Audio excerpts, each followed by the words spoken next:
Okay.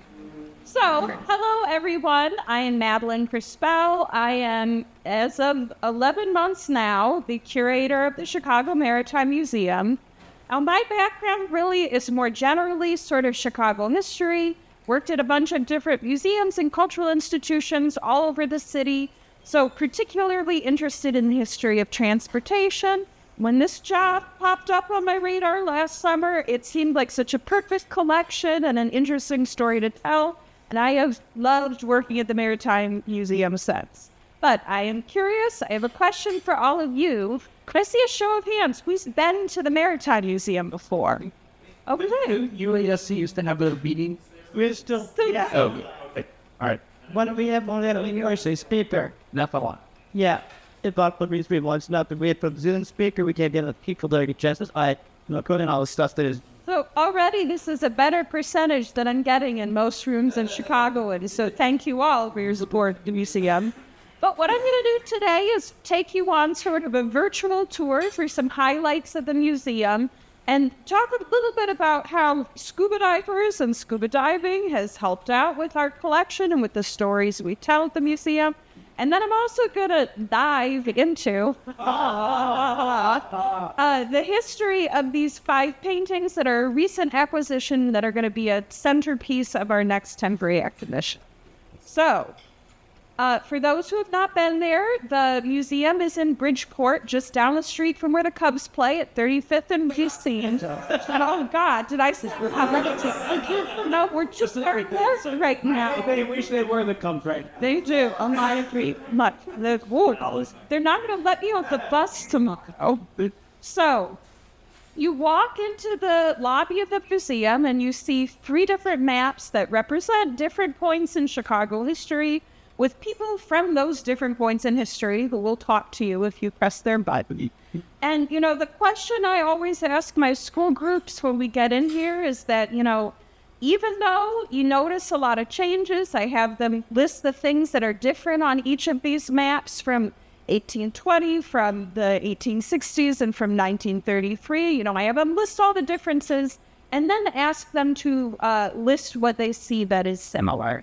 And always they come upon the lake and the rivers. And so it's a wonderful way of illustrating as soon as you walk in the museum that even though the city has grown and changed in many ways, even though there are a lot of different stories we can tell about it, the waterways are always going to be central to that history.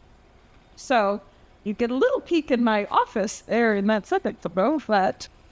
You walk into the museum then and greet sort of the first inhabitants who were traveling those waterways. We have a focus both on the canoe but also on the history of the early French voyageurs. You walk a little bit back then to the age of sail, which contributed to Chicago in the 1880s becoming the busiest port in the United States, busier than New York, Baltimore, Philadelphia, and New Orleans combined, which is one of my favorite fun facts to throw out when I have friends from New York to dinner. Dude. And so I mentioned that there are going to be a couple places where scuba diving intersects with the story we tell at the museum. I mean, in many parts of the exhibitions, but this is a great illustration of that. The boat in the center of the case here is the David Dow's. Show of hands, anyone familiar with the David Dow's? Okay, again, I'm guessing a higher percentage than in most rooms of Chicago. What's left of it? What's left of it? So the David Dow's was at one point the largest sail ship to sail the Great Lakes. It was a 5-mast ship, unusually large. It was trying to compete with steamships, which could hold more cargo, go more quickly. In the end, probably those smaller ships had the right idea, and the David Dow's sank only about 8 years after it was built. Now, one of my favorite things to show my groups who come through the museum to illustrate how massive this ship was, we have the wonderful model that illustrates the ship, and you can see one of the anchors hanging off the side of it there. Now, that is an anchor we have in our collection, thanks to a diver who salvaged it off of Indiana. It was in a water intake, right, for a factory down in the coast there? I'm looking at you like you know at the top of your head. We tell them what. Well, that's the anchor from the parking lot. This is the one that comes from the dive site. Cover it. And so you get a sense of how massive the ship was to see, here is just the anchor is one piece that remains. And here is how that scale is compared to the rest of the miniature. Now, next up, we have the era of steamships. One of my favorite things we have on exhibit is in this section.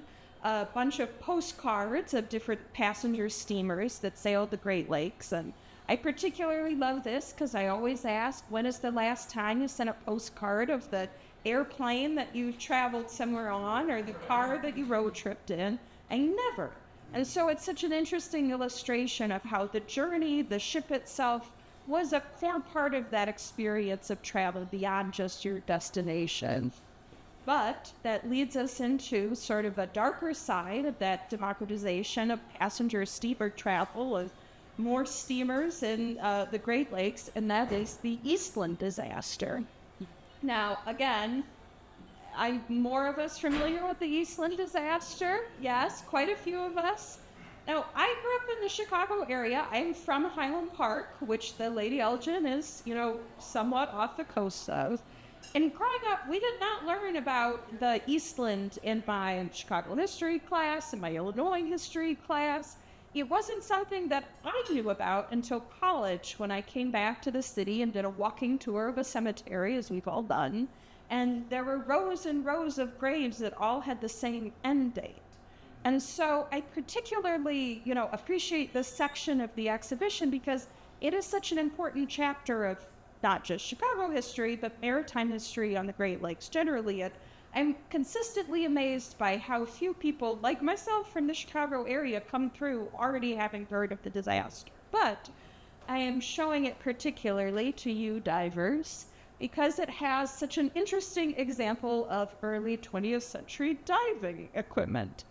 So there's a dive suit, like one of the ones that was used to recover bodies from the Eastland. There's a great photo in the exhibition of one of the divers, the heavy suit, jumping into the water.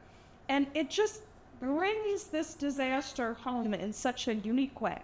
And you can see the wallet of someone who's crushed to death by a piano. You can see these very evocative photos by Gina Vegeta. But to look at the tiny little windows on this helmet, to imagine that you would have been on the floor of the murky Chicago River peering through it, looking for people, it really brings the disaster close. Now, after this, we have a section sort of on Chicago maritime industry into the 20th century, about the Port of Chicago, but also shipbuilding in Chicago. And this is one of my favorite photos we have on view, which I always say, a perfect explanation here of why Chicago needed to open up another port about 50 years, the four freighters turning around at the Chicago River.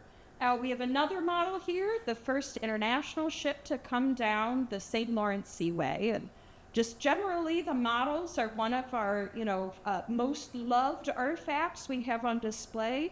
But also, I have a background in miniatures as the exhibitions I've done. And if you've been to the Thorne Miniature Rooms and if you've been to the Chicago Maritime Museum, you've seen two excellent ways of how miniatures help tell, larger material, culture, and historical stories on a smaller scale that fits in your average-sized maritime museum. Now, someone mentioned the World War II planes that were pulled up from Lake Michigan. Yes. This is our section on Chicago and World War II, where we have one of my favorite miniatures, aircraft carrier, the USS Wolverine, that was adapted from a freighter to serve as a training space for the naval pilots. It was a paddle, wasn't it? It wasn't? I'm not sure. Yeah, it was. Yeah, I knew it was a freighter already. It's just interesting it was a paddle wheel that you wouldn't expect normally. No, right. It's kind of cool. The ways that Chicago's maritime history pop up again during the war, such as the Eastland being repurposed as the USS Wilmette, are very interesting. Now, just a peek into the sort of back of the museum, we have a library, and also this is where we have sort of a pop-up exhibit on Ralph Frees, Mr. Canoe himself. Are we all familiar with Ralph Reeves, or is that? I should probably explain it. Ralph Reeves was the last working blacksmith in the city of Chicago, and since both blacksmithery and canoes require steam, there's some amount of sense to why he had both of those areas. And he is considered Mr. Canoe because he got so many Chicagoans back on the water into theirs. He built canoes, he collected canoes, he organized all kinds of trips on the rivers, such as a recreation of Marquette and Joliet's voyage that, and I was going to say repeated their steps, but their paddles down the Great Lakes and into the Mississippi River. And this canoe, the longer one here, is one of the ones from that recreation of a French voyageur canoe. And the one hanging there was a canoe from his own collection that he used as sort of a model to build another canoe. And so I love to mention these because they're just two of the some 120 canoes that we have in our collection, all from Ralph Reeves. But you don't have all there. They're not all here. They're all in our storage, but we're hoping to build out our canoe exhibit more to make that collection searchable, because it's very interesting. We also had a store called Canoe Mix that he did all this. Yes. And he and his dad built the black shoes very large from scratch. Someone still has that. Yes, I forget who it is. Yeah, me too. They're gross. Okay. But one day when a mega donor gives us enough money or that the space next to us, I'm going to give him a call. Do we have a presentation on it, or is it normal water? No, we never did a presentation. I know I've seen something. There's also signs all over. They put out time crossings all over. And there was a great documentary done on that premiered at the museum. You can see a little clip of it at the museum still. We play all the time. I can repeat everyone's dialogue in it. Yes. There's interest, so we could review that. Go over that. There is interest, actually. I would say that Ralph Reeves is one of the people brought up most often by visitors coming through the museum, who, if you read our Google reviews, you'll see the curator is very eager to answer questions. I'm always popping out of my office to interrogate people. And often they will say that their interest in Chicago's maritime history was piqued when they bought a canoe from Ralph, or when they attended one of his canoe races, or did something to do with him. And so working on an exhibition about him and another ecological activist, the Fox, for the end of next year. So that's a fun little preview for everybody. So we just turned a corner in the museum to our southern gallery, where we have our two newest exhibitions. Both of these opened this past May. First is on Bill Pinckney, great Chicagoan from Bronzeville, just down from where the museum is. He's the first black sailor to solo circumnavigate the globe along the 5 Great Capes, which, if you know anything about your circumnavigation, you know that that is the trickier voyage. Even though the equator is technically longer, going through the Suez and Panama Canal, it's much easier sailing, as opposed to the roaring 40s under the Great Capes where the oceans meet, which is some of the most difficult sailing in the world.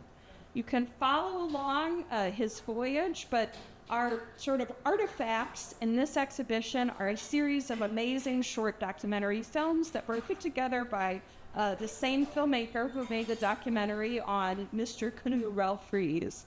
And before Bill sadly passed away last year, he was working with the museum to create a series of interviews and videos to show in the exhibition. And so there's some really amazing footage, both from his journey and then later on when his students that he worked with, people he interacted with, are interviewed about the journey in retrospect. Al, this is our other newest exhibition. We teased it a little bit. This is our exhibition on the Lady Eldra, which is the most loss of life on a shipwreck on Great Lakes in open waters, as opposed to the Eastland, of course, which is the mouth of the river. Now, Valerie also curated this exhibition, and so if you've read her book, it's a very cool companion piece to that. and a wonderful thing to get a chance to take a look around before the third Friday talk in September. Now, this is a particularly rich area of crossover with the Scuba community because it was the Underwater Archaeological Society of Chicago that did that archaeological survey of the dive site back in the 90s. Thanks, guys. And so in this half of the exhibition, you saw the historical half. The other half tells that story of the 90s and the dive and sort of the work that goes into being an underwater archaeologist. And one of my new favorite features at the museum, an interactive map of identified and unidentified shipwrecks off the coast of Lake Michigan, which, as someone who grew up going to the lake a lot, but not spending a lot of time in the lake, I had no idea the degree of shipwrecks that were off the coast of Lake Michigan. And so I'm particularly interested in sharing this gospel with the visitors who come in who also do not get this history. Now, I said that I was going to take you through the tour. We've reached the gift shop, and so now I am going to walk you into a sort of more detailed look at a recent acquisition to the museum that's going to be the centerpiece of our fall temporary exhibition art later on the Great Lakes. So these are them in the museum in situ. Here's a slightly better photo of these. So I'll tell you how these paintings came to the collection. And again, I think a few of you have heard me talk about this already at the museum before, but I hope this is a new story for most of the rest of you. Yes? Great. Great. So these 5 paintings came to us last fall as part of a larger collection donation that a lifelong sailor and collector grew up in Chicago, lived his whole life here. And they came to us unattributed, they're unsigned, there wasn't any information about them when they were sold at auction. I really didn't have much to go on with these, besides they knew that they were from the late 19th or early 20th century, and, they're done in a very distinctive hand. And so that already gave me a bit of an easier read than if it was, maybe some other paintings. So we started to do a little bit of digging. One of the few things that I had heard about them from the family that donated them is that Philip, whose collection that was amassed, believed that they were the work of a black house painter. Didn't have more information than that. He didn't have a name, anything else. That was all I had to go on. But, there weren't, I'm afraid to say, that many black house painters doing small impressionistic views of the Chicago River at the turn of the century. And so, after a little research work, I found these 4 paintings that had just been donated to the Art Institute. You can already see a lot of similarities here in style, in substance, in subject matter. Similarities too in the material, the oil paint that was used, and how textural and 3-dimensional they are. And so I felt pretty good that I was on sort of the right track with the artist who did these bottom 4 paintings. But I had a particular clue that really helped me out, and I'm going to show you that central painting of the paddle wheel with a lot of the water, the colorful reflection in the water, the way it looks in its framing, I bet. So you can see that this one is framed in such a way that we can see a little bit of what it was painted on. The canvas is adhered right to a piece of wood, but it is a sort of unusual piece of wood to see art on. There we go. You can see nails here at the top. Clearly, it's on planks. Now, here's a close-up of that. One of the things that I knew about the artist of those 4 other paintings was that he painted on shipping crates. So this was really where I felt like I was on the right track. I'll tell you a little bit about that artist, James Bolivar Needham, who I am afraid to say I had not encountered at any time before in my Chicago historical education. Now, James Bolivar Needham was born in 1850 in Chatham, Ontario. And this is the Seabrook map of the Underground Railroad that shows the most common routes and where they led. And you'll see that especially for communities that were coming from Kentucky, from Virginia, what would become West Virginia, the Ohio River, and then the Underground Railroad routes to Chatham are particularly used. Now, waterways formed many of the routes of the Underground Railroad, and James Bolivar Needham's own parents' story of traveling the Underground Railroad is no exception. His mother and father were coming from a community right around Gallipolis. His father worked at turning the roof of their dwelling into a raft that could float on the river. They take their river up to Gallipolis, where they cross into Ohio, which, while a free state, still beholden to the Fugitive Slave Act. And from there are taken on the Underground Railroad up to coast, take a steamer to Detroit, and then end up in Chatham, where James Bolivar Needham is born. Now, as a teenager, he becomes a deckhand on Great Lakes lumber schooners, and these are not schooners that he necessarily worked on, but very similar to the type and the routes that he would have been on in mostly Lake Michigan, traveling mostly to northern Michigan and back to Chicago.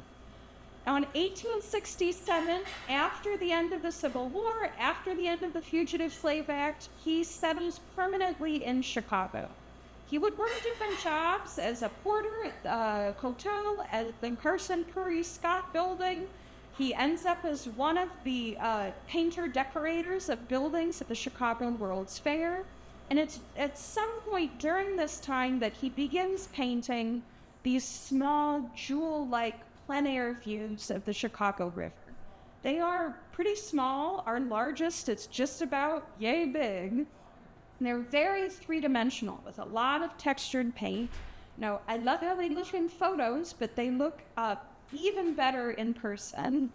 And he would use repurposed shipping crate that he would have seen on the docks where he painted to back his paintings as an economical alternative.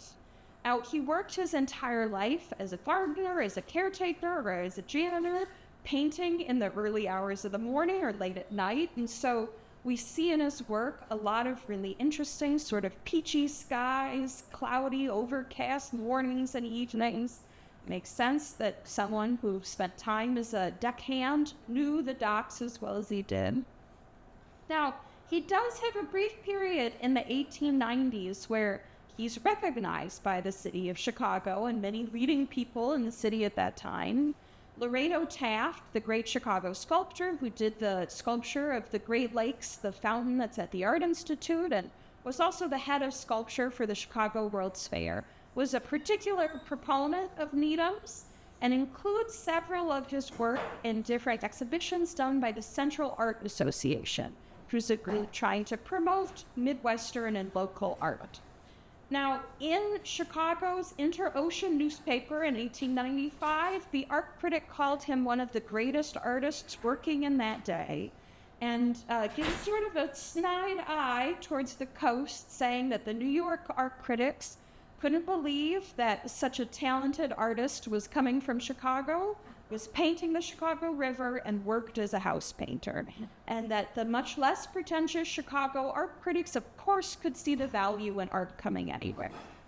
And it's in one of those articles that I found, so far the only writing we have from Needham in his own words, where he very eloquently talks about his artistic philosophy, which is, he respects schools and art education, but he can't understand why you would cross oceans and deserts to sit on a pile of bricks and paint something, could do the same thing right where you're from. And that even if everything about how we taught art and learned about art was stripped from society, people would still have an impulse to paint, and that they would go back to nature for their forms. And I think it's appropriate that even in, such a industrial city, one of the most polluted industrial stretches that other artists are not going to at this time as a source of artistic inspiration, that he is still finding something to do. And one of the reasons that this work is so valuable No, it's not just for that interesting historical connection, but it's also, such an important turning point in how Americans are viewing their waterways. Something that in the papers is at the same time being, denigrated as polluted as the smokiest corner of America is also being seen as something worthy of documentation and new and beautiful. And as a result, we get these amazing views of Chicago by the hand of an impressionist artist that, we wouldn't imagine even exists. It's like if Monet and Renoir came to paint at Goose Island to each do their versions the way they did in La Havre and at Four Decisions and Cranos.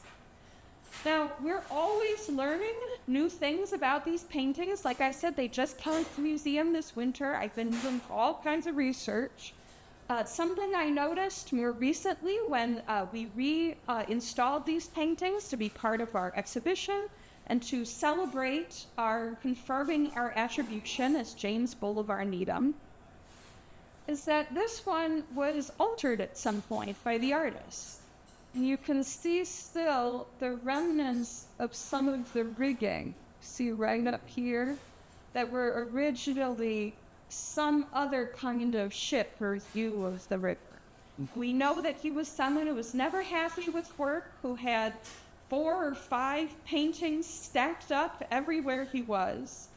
Now, James Boulevard Needham on New Year's Eve of 1930 going into 1931 had a fire break out in his studio on Park Street, right near where Bub City is today.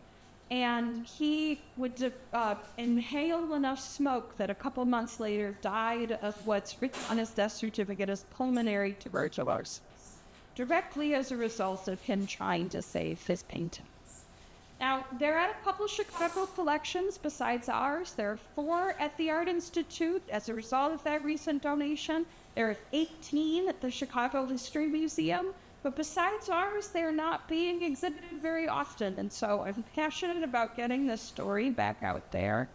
And, I think the Chicago Maritime Museum, where, we're able to touch on all of these different parts of the story. At the Art Institute, we're seeing 4 paintings that are an example of Chicago Impressionism and Chicago modern art. Say the History Museum, we're going to learn about, his parents' travels on the Underground Railroad, his meeting these Chicago luminaries like Laredo Taft, but you might not necessarily get the angle that him being a deckhand would have really informed his artistic perspective. But at the Maritime Museum, where he can incorporate that history of the waterways' importance to the Underground Railroad, of what it would have done to his perspective to have been a deckhand on lumber schooners, on what it would have been like in Chicago in the 1880s and 90s, and working somewhere like the World's Fair. It gives us a unique ability to tell this story with more facets, and so returning to the paintings, I'm very excited to have these back up and recontextualized for our September exhibit that's opening this mid-September, Art and Labor on the Great Lakes, where we're also going to have some pieces by contemporary artists. One, Mona Nelson from Duluth, who paints impressionist versions of photos taken by a WPA photographer of the Duluth ore docks, and also by a local firefighter who paints the containers on the railroads that come through the docks. And did you say, was this oil-based? Yes, these are all oil paintings. And they're on canvas that's sometimes just adhered or all the way wrapped around shipping crate. Now, the Chicago Maritime Museum in the Bridgeport Art Center is open from Tuesday through Sunday, 10 to 4. I'm often there if it's a weekday, yapping at you in my office. And you can find out more information on our website, or I have brought a sign-up sheet for our newsletter if any of you are not on it and are interested in joining. But otherwise, time for questions. How did you find out about the 4 paintings at the Art Institute? So I was looking up every version I could think of how to put it up. Black house painter, Chicago River, house painter, Chicago River, house painter, turn of the century, Chicago River, oil painting. Any version of that I could think of.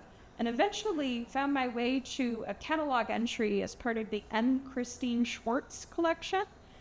Christine Schwartz is a collector who bought a number of pieces of Chicago art or by Chicago artists to prevent them from being moved out of the city, and now over the past few years has been donating pieces to different institutions around Chicago. So actually she donated a piece to the Chicago Maritime Museum.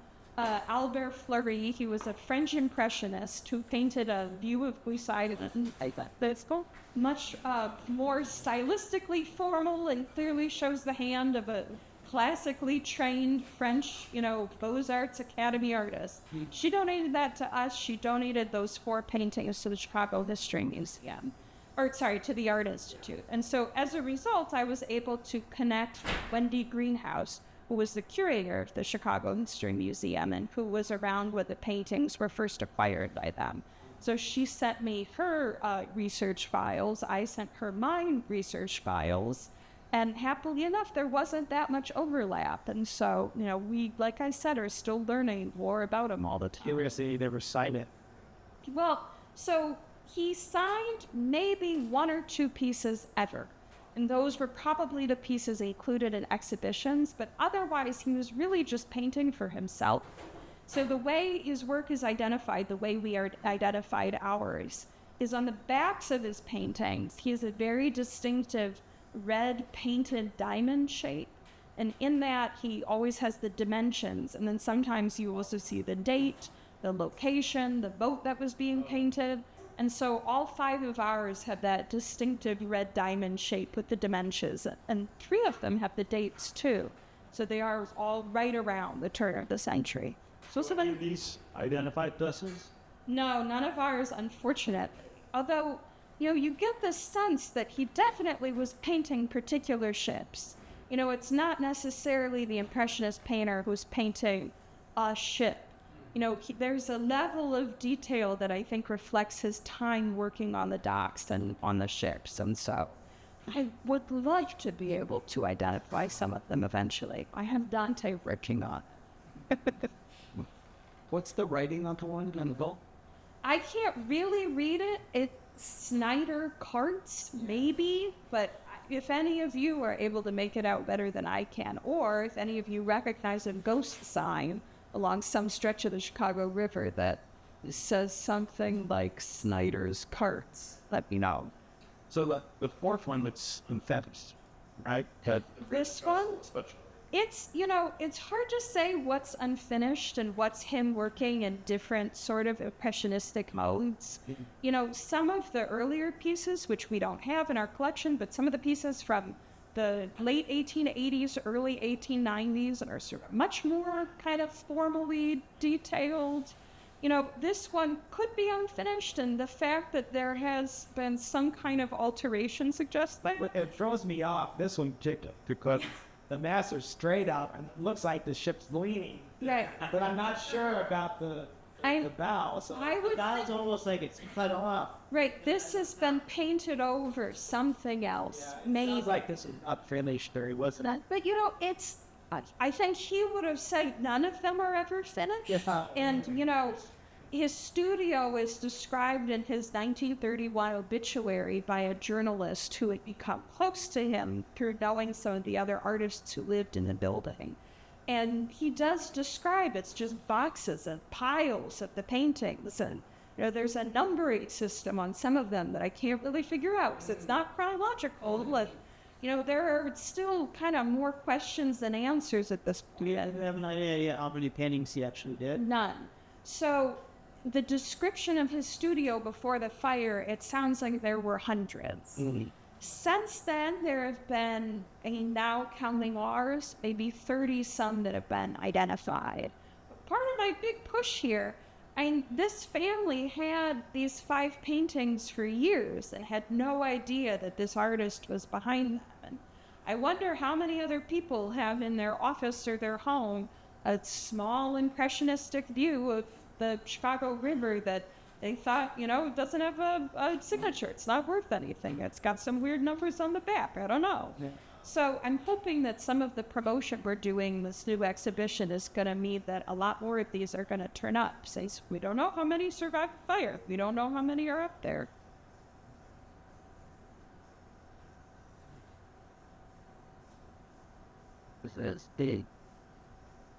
Well, thank you all very much. I hope I see you all at the Chicago Maritime Museum soon. If you come before the September 3rd Friday, you'll be able to take a much more detailed look at the Lady Elgin exhibit. And I highly recommend everyone do so, because there's some really cool things. Madeline, you said that this was going to be an edition, so is something else? No, we have some empty space at the museum right now. Now that the two permanent exhibits up, when you kind of turn the corner back in the back of the gallery, and also one of the walls of our lecture space, which right now has some bonus Eastland panels. The bonus Eastland panels are going to come down to create our temporary exhibition space. But I'm very excited about it. We're going to do a big old map. We all love a map. Will there still be space to meet, though? Oh, yeah. Yes, it's all on the walls. We have a 2D only exhibition policy. Then is the museum planning to stay in that location for the foreseeable future, yes. Until that same donor who gives us all the extra money wants to, buy up a corner of Navy Pier. Though I would prefer that commute, so I don't mind where we are right now. Yeah. Well, parking is a lot more expensive than that. Well, I take public transit, so it's which bus would I rather be on? And 35 so far has treated me very well, as opposed to the Navy Pier, which can be anything, depending on what's going down. you are like in a kind of base scuttle? We are, yes, although we're river level. So it is a perfect vantage point to see all the migratory birds and waterfowl. In Bubbly. I have seen more cormorants in the past 12 or 11 months of my life than I had in my entire life before then. Love watching the cormorants. And it's a great stretch, too, to see people kayaking, canoeing. Yeah, and then we got the rowers there. Right, now that I've experienced one of the winters in that space, I'm clinging to the summer and fall. Because it's But you haven't experienced the flood, fortunately. No, and I hope I never will. You've had lots of first-hand explanations. My predecessor, Dylan, the curator, was on staff when in 2020 in May, we had a terrible flood. The river came up and brought us the gift of water and untreated sewage. And so I am amazed that he stayed, cleaned that up and worked at the museum still, as opposed to me, who would have immediately flown to France and changed my name. Right. So, yeah, glad I wasn't around for that. Glad that they've put a more permeable, river bed instead of what I guess it was a dock before. It just came right out. Which means, Yeah. very good. It could happen again, and I'm nervous every time there's heavy rain. It probably wasn't happening until the lake is still high. And right, which is like 23 years it takes. Roughly, it's that the same. So I think I think those are what Eject. the problem is, as the river is crazy, usually they'll open the locks and let it flood into the lake. Because the lake was a few feet higher than Mark. A lot of places flooded before they get open locks and let it out. Yeah. So it's not going to happen now with the lake is lower. So, and by the time it happens, everyone's forgotten about it. So it's, oh my God, how did this happen? Yeah. It's just, Thank you very much. Thank you all for having me, and come to the Maritime Museum. We hope you have any other questions. so the next month we should have